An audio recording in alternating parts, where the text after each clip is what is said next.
Hey there, financial enthusiasts. Today, we're diving into the magic of compounding. Buckle up, because this concept can turn your financial dreams into reality. Imagine your money as a seed, and compounding as the fertile soil that helps it grow. Compounding is the eighth wonder of the world, according to the legendary Albert Einstein. Here's the scoop: compounding is like a money snowball effect.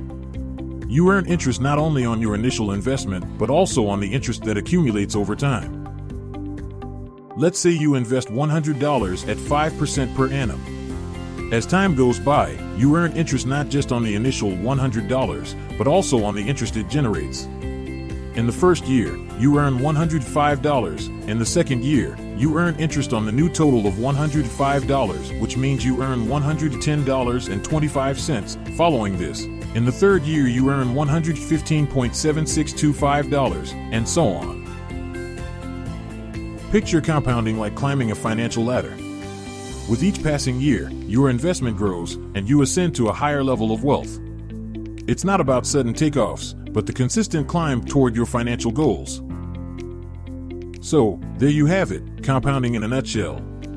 Whether you're saving for retirement, a dream vacation, or your own private island, the key is to start early and let time be your best friend. Thanks for joining us today on this financial adventure. Don't forget to hit the like button and subscribe to Finbees for more money wisdom. Until next time, happy compounding.